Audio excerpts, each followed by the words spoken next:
Sanibonani babukeli emakhaya. Libito lami mina ngingimuzi ngingwandile ngakahlatshwa Sibongo. Sasiphinde sikhona kulelinye lihlelo le-Young Climber. Namhlanje i-Young Climber ngikubuka ukuthi abantu abasha labaningi bafuna ukuqala emabhizinisi, bafuna ukungena emabhizinisini bayaqala etela labanye bahambe baqale etitolo, labanye baqale lokwa nalokwa.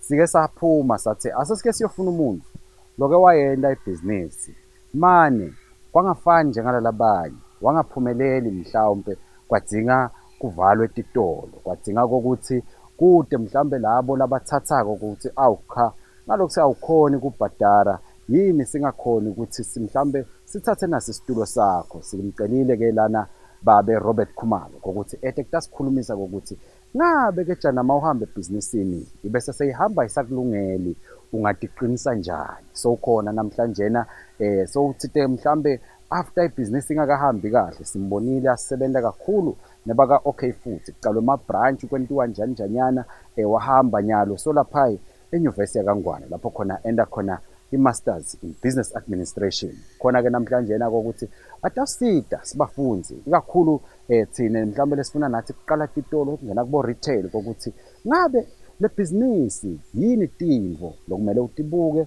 utinake kuze nawe ungadikhanzi ibhizinisi yakho seyihluleka kuphumelela sekufika labo labathathako. Khona-ke namhlanjena babukeli Robert Khumalo utasita kokuthi ibhizinisi singayenda kanjani. Uyakhumbula-ke mbukeli kokuthi i-Young Climber iyatholakala khona la Eswatini TV, ikhona futhi ka-VOC, iyafika futhi nasetikolweni kumbe nasemabandleni, ibe itholakala nakhona kubo social network lapha kubo Facebook, bo LinkedIn, bo Twitter, konke lapho tinzawo lapho khona ungayithola khona i-Young Climber iqinisele kokuthi ikuqhube ikuside ikunike lona ligqozi. Hlala kanye nathi-ke mbukeli namhlanjena ehlelweni i-Young Climber.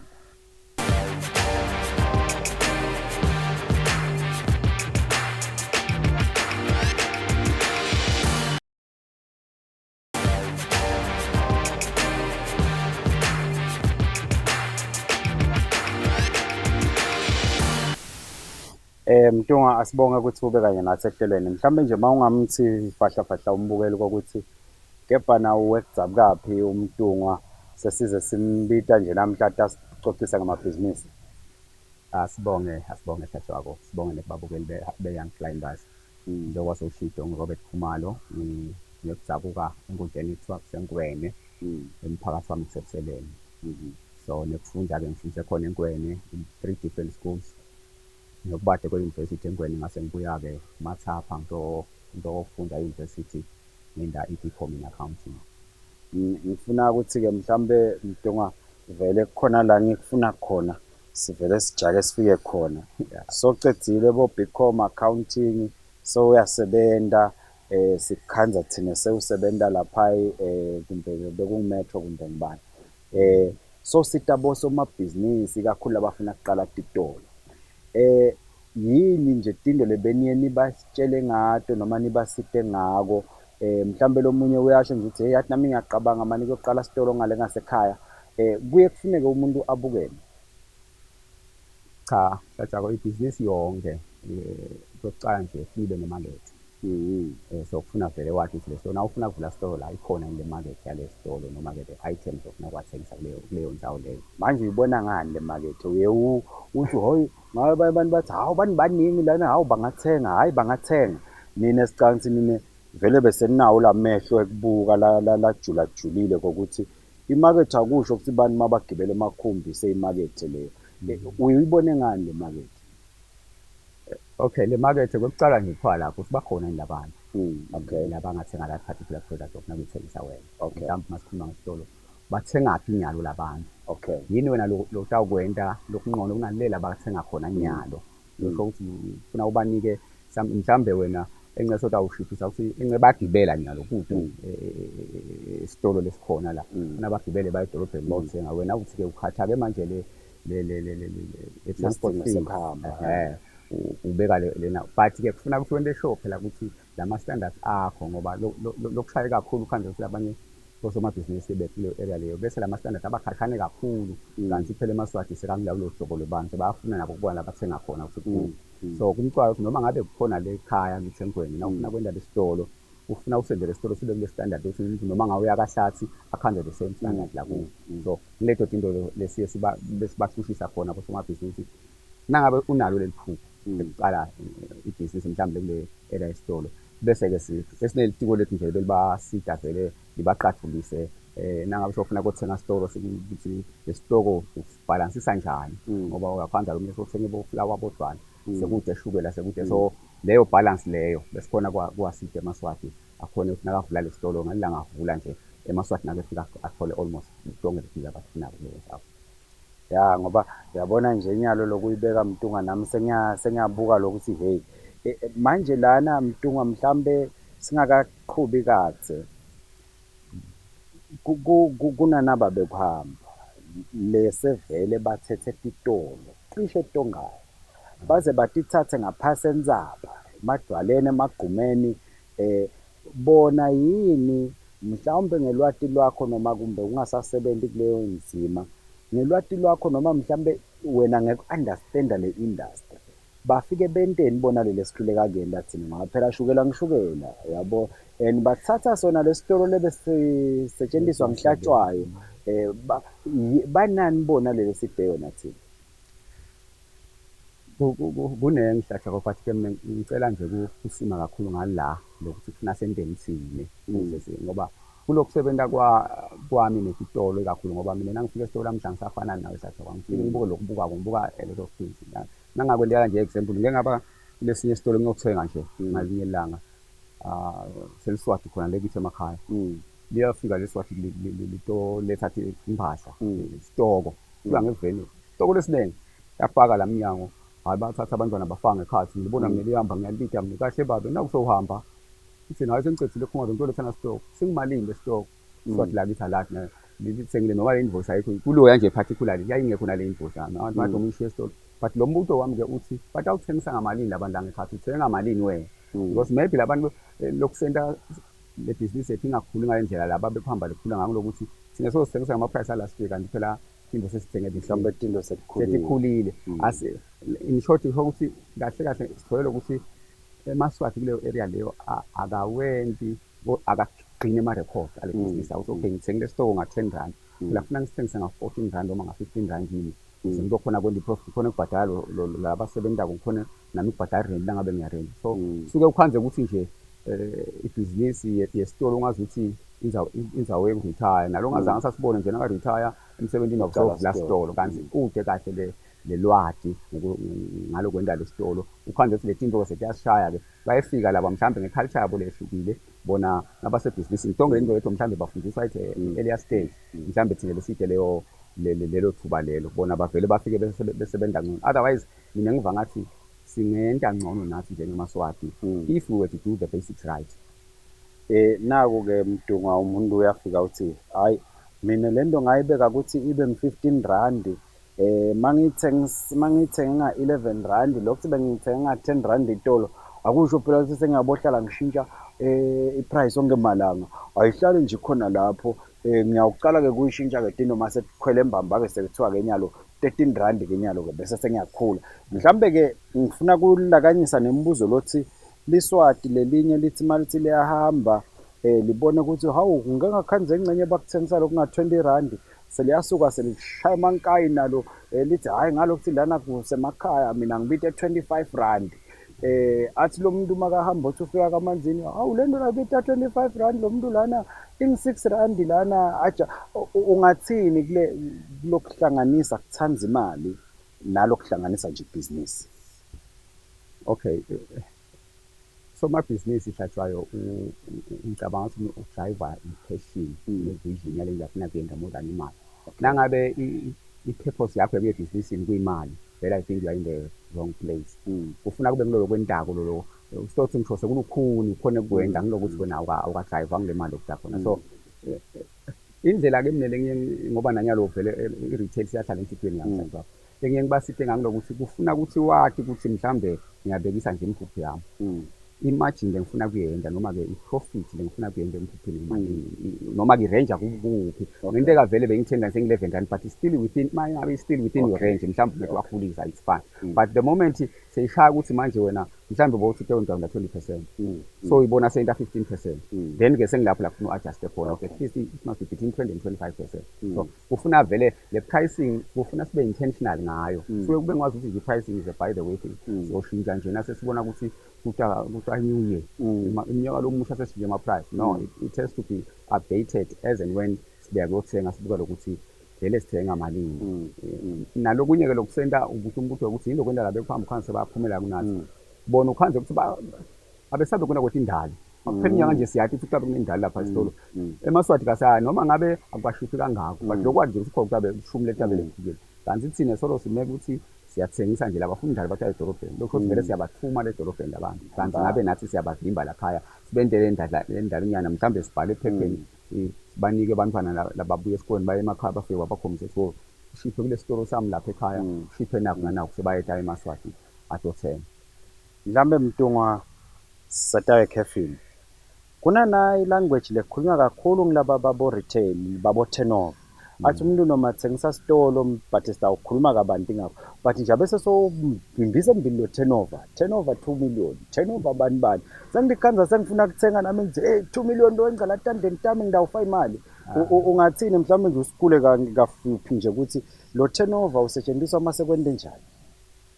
Okay, ngiko ngithi nangicala lokukhuluma wena Hlatshwako, i-industry funa i-understand before ungene kiyo.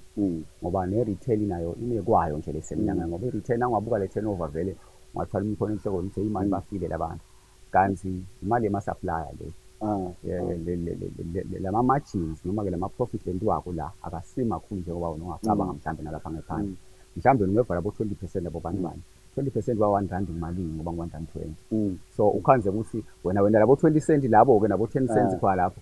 So kumcoka lokuthi i-understand to that level ukuthi in as much as ngela 2 million profit, but malini le taki ngoba le bulk of le mali etakuwe vele yalabo la uthenge khona. Sekufuna ke wena usale ubhadale ama-expenses akho kule. So kumcoka lokuthi i-understand kahle lokuthi yenda njani. Nangabe nje ukhuluma ukuthenga ibhizinisi vele lokulukhuni-ke lokunyaka ukuthenga le bhizinisi yethu njengoba ngisho ukuthi asigcini kahle lamaphepha ale bhizinisi. Wona ngithenga ibhizinisi yakho phela kufuna ungitshele ukuthi ibhizinisi yami isebenza kanjena, nayi le turnover lesikhuluma ngayo, nange ama-expenses ami vele iyayenda i-profit noma ayisayenda i-profit, mhlawumbe umuntu oqhamuka nendlela. But lokuthenga nje ungathi uthenga inkomo esibayeni, ibhizinisi ayithengwa kanjalo. Kufuna ukuthi kube khona lokuthengisako nawe lokuliphepha ukuthi nayi le bhizinisi yami ngikhuluma nange ama-assets ayo, nayi i-turnover konke kube lambi kwami sikhona ukuthenga. Le kusalako la ngithi somabhizinisi mhlawumbe lasebancane incane asikhona ukubhadala abantu abathasentela lokho.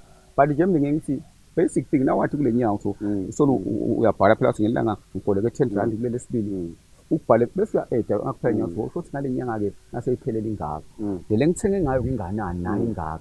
Nangabe ama-expenses yami i-rent emaholo ebantu, gesi, emanzi nako konke khona ndokusala kwetandleni tami. Lapho you don't need umuntu lokuya e-university ne-BCom accounting to do that. Nawe ungatentela nje kancane kancane kwanze ukuthi sewuyakhona ukuthi ukukhanyela ukuthi noma le bhizinisi yembini noma yemuva.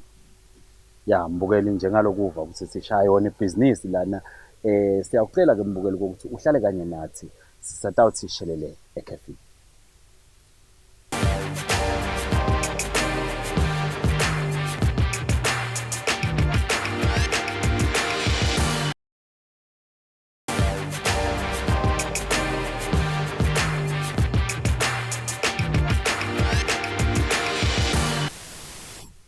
Asiphinde sikwemukele mbukeli ehlelweni Young Climber.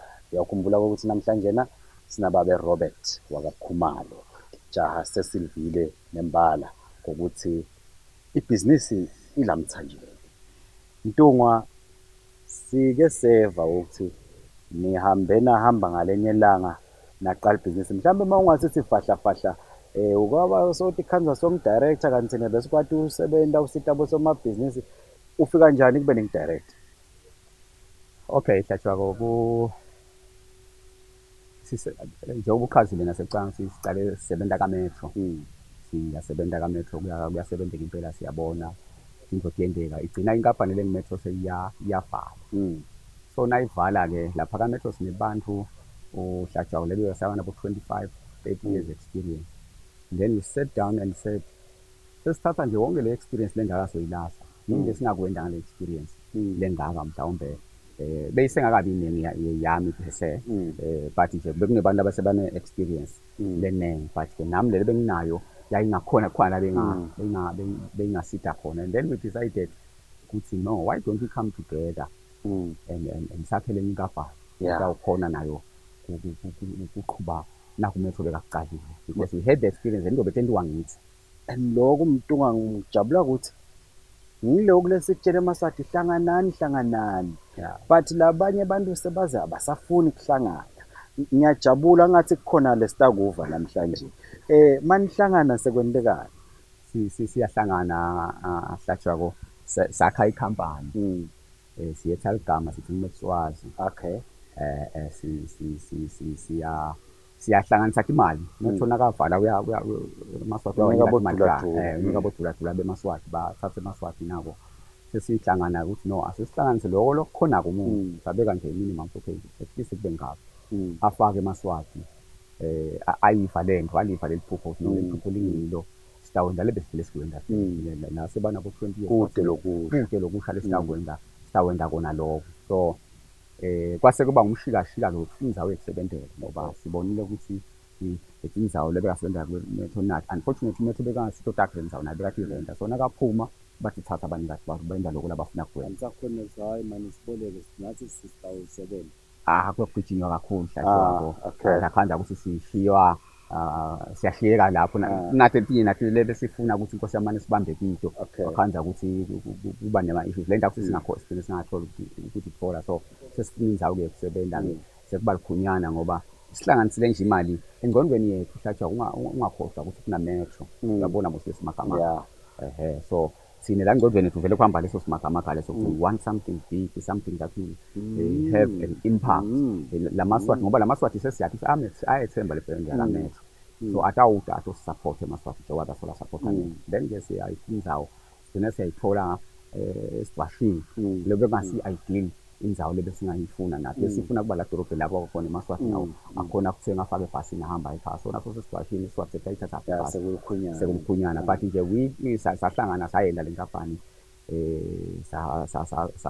sahamba ngoba imali esasinayo njengoba ngisho siyasifuna kwenda namhlanje ngasimudlana imali yakhanda sayinele kwafuna besiye laba chasana ngemali so ufuna ukuthi basengedele kunakulesinako sikhone ukuthi siqhubeke kusebenza nabo ngekubuka i-commitment lebese siyendile ukuthi sesikhonile kufaka imali engaka babothi no labantu bafinisele ngale ndaba singabasida because bana experience nathi nasibeka le plan lethe kuloyo lofuna ukusinika imali wabona ukuthi no labantu bana no yes imisile lengabi exactly imisile lengabi le sasangena ibusiness Hlatshwayo sasebenza but ke you know now uqala kusebenza ukhanje ukuthi nale studio usafuna usithenge uthatha ithuba ngale pen uzawubhala ngayo usafuna ukuthenga ukhanje ukuthi lama funds lo atholile to run this business agcina sekenda leto jinto leto gcina sekathenga studio seka installer i-cable so faka ama-camera security cameras and all those because those are very important things ebhizinisi ifuna sibe khona ke manje ukwenda ngemali lobolekwe yona le